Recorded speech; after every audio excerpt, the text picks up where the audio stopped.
जुहू पूज्य रमेश राम महाराज जुहू पधारेला हरि गुरु संत जुहू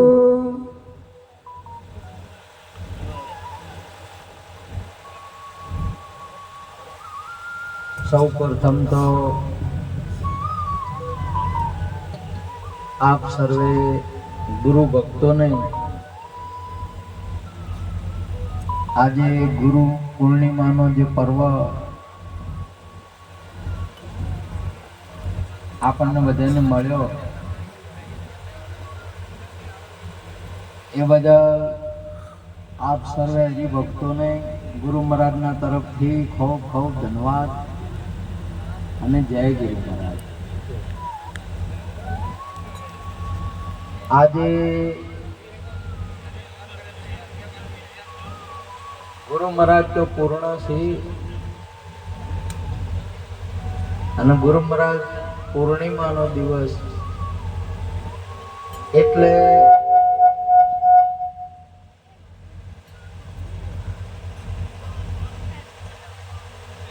જેમ બીજનો ચાંદ થોડે થોડે વધતો વધતો પૂર્ણિમા બને એમ જિજ્ઞાસુર આપણે ગુરુ મહારાજમાં જતા જતા પૂર્ણ થઈ જાય એટલે જેમ બીજનો ચાંદ પૂર્ણિમાનો ચાંદ બને એમ ભક્ત ગુરુમાં આપ સ્વરૂપ પૂર્ણ બની જાય એવો ગુરુ મહારાજના મહિમા છે। આજનો બહુ મહત્વનો મહિમા છે। જેને જેને પ્રાપ્ત થયો છે ને બહુ ભાગ્યશાળી કહેવાય। આપણને ગુરુ મહારાજનો મહિમા પ્રાપ્ત છે। આજે ભારતીય ભૂમિની ઉપર નહીં વિશ્વની અંદરમાં પૃથ્વી ઉપર ગુરુ મહારાજનો મહિમા ઠેર ઠેર ઘણો જેનો વર્ણન કરે તો વર્ણન ના શકાય એવો એટલો મોટો મહિમા છે।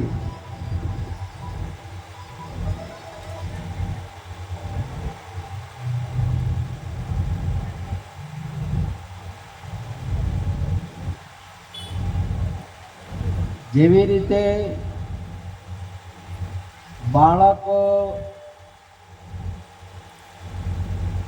મોટો થાતા થાતા થાતા પિતાજીની બરોબર થઈ જાય છે અને પિતા બની જાય છે એમ ભક્ત ગુરુ મહારાજના રૂપ થઈ જાય છે એટલે ગુરુ મહારાજનો મહિમા ઘણો મોટો। ગુરુ મહારાજ આપણને અલગ નહીં રાખતા, ભગત નહીં રાખ્યા કે સેવક નહીં રાખ્યા, પોતાના રૂપ કરી નાખ્યા। અંશા ભમરી જેવી જેની ભાવના રૂપ પોતાનું કરી રાજી થાય દુર્લભ એવા સંત નહીં। સંત એટલે સદગુરુ મહારાજ આપણને એમના રૂપ કરી નાખ્યા। આજે આપણે વ્યક્તિ નહીં, ગુરુ પણ વ્યક્તિ નહીં અને આપણે પણ વ્યક્તિ નહીં। આપણે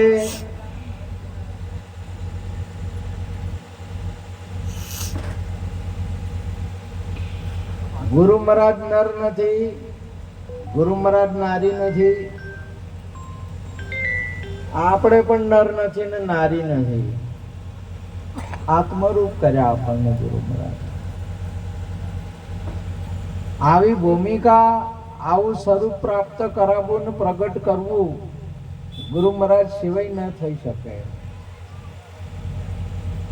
अगर गुरु न होता, आप न होता जुगत में, कौन करता मारी साय में भोगता दुख भारी। जीरे भोगता दुख भारी, वारी ओ गुरु दाता आपनी बलिहारी। જેવી રીતે એક ઈંડું હોય અને એની માતા ન સેવે તો ઈંડું ખતમ થઈ જાય છે, એનું જીવન શરૂઆત ન થાય. એ પક્ષી ઈંડામાં ખતમ થઈ જાય.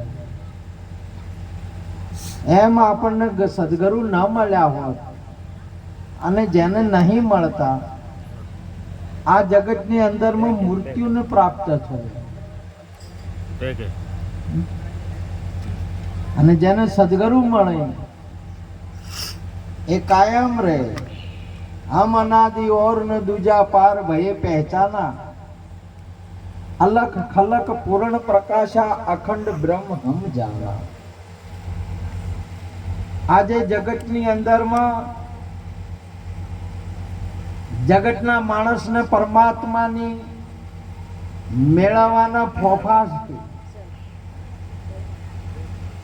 આજે જગતની અંદરમાં દેવ દેવતાઓથી ભૂત પ્રેતોથી ઘણા જીવો ભયભીત ને ડરે છે, અને જે સદગુરુ શરણે ગયા છે એ અભય બની ગયા, જેને કોઈ ડર નહીં. મારો ગુરુ સપની જગાઈ લે મને ભમરા, હરી પ્યાલો પીવે ને જખ મારે જમડા. ગુરુનો આશીર્વાદ મળ્યો, ગુરુનું જ્ઞાન પ્રાપ્ત થયું, મરવાનો ભય ગયો. અરે દેવ દેવતા નહીં તમે નહીં, કાળ કોઈ ના કરી શકે.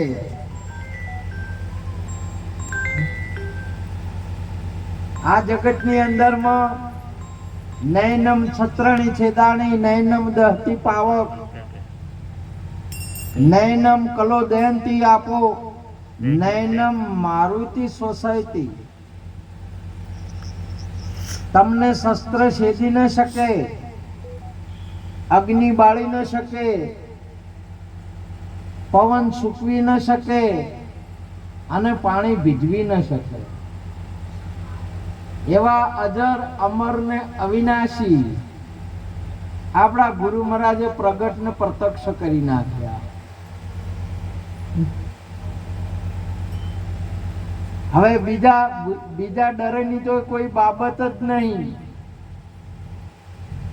આ જગતની અંદરમાં સદગુરુએ જેને જેને સદગુરુના આશીર્વાદ મળ્યા અને સદગુરુનું શરણું સ્વીકાર્યું નહીં એ આજે અમર છે, જેમને મરવાનો ભય નથી અને કાયમ છે. હમ અનાદિ ઓર ન દૂજા, અને એના વગર તમારા વગર બીજું કોઈ છે પણ નહીં. આવું સદગુરુએ સંભળાયું નહીં, સદગુરુએ શીખવાડ્યું નહીં, આપણને પ્રત્યક્ષ અને પ્રગટ કરી દીધું છે. તમારા સમજણમાંથી ખાવાનું નહીં, તમારે ભૂલવાનું નહીં. વાસ્તવિકની અંદરમાં એકવાર પ્રગટ થાય તો તમારે ભૂલવું હોય તો ભૂલાય એવું પણ નહીં. આજે તમારે સદગુરુએ હરેક જગ્યાએ પરમાત્માને બોલતા કરી દીધા. તમારે તમે ના બોલો તોય બોલે. બોલે કે ના બોલે? હોનારો કે હુનારો?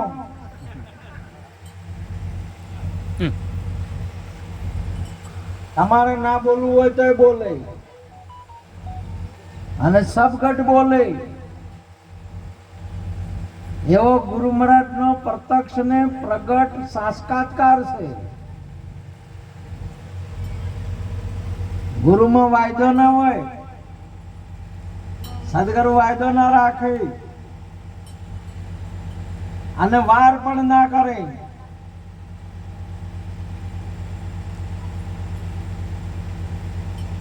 જ્યારે રાજા પરીક્ષિત ને તક્ષક નાગ ડસવાનો હતો, શ્રાપ દીધો તો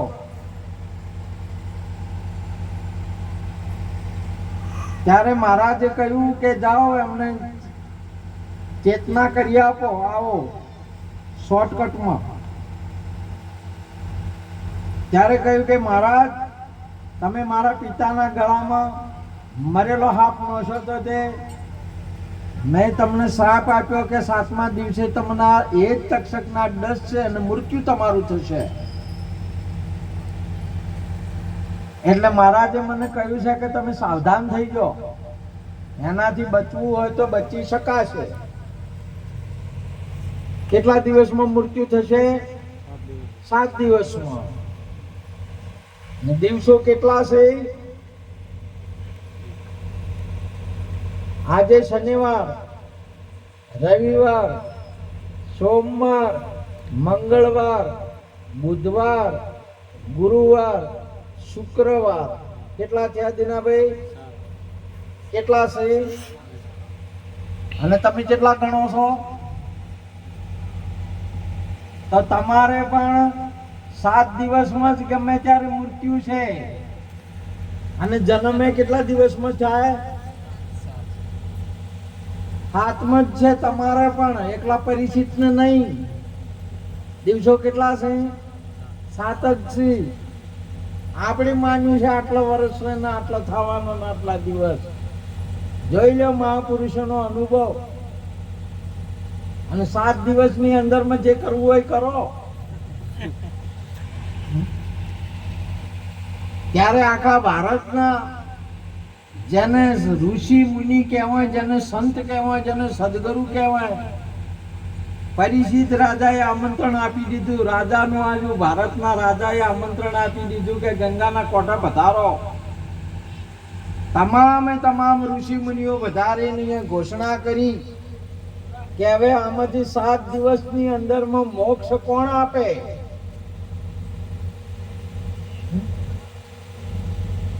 સાત દિવસમાં ઘણા તો અત્યારે શું કહેતા હોય કે કોને વહડાવતી તો મોક્ષ નહીં થતો. 7 દિવસમાં તમને કહો છો મળે પરો. ઘણા તો હાલે તમને કહેતા હોય કે હવે ત્રત મુજો તળશો જગતોથી મોણવા. જો જે આગા પાછું કરતી હોય ભક્તિ મોલ ભણી છે, ભરણી છે, પાછો આવો. તમને સમજણ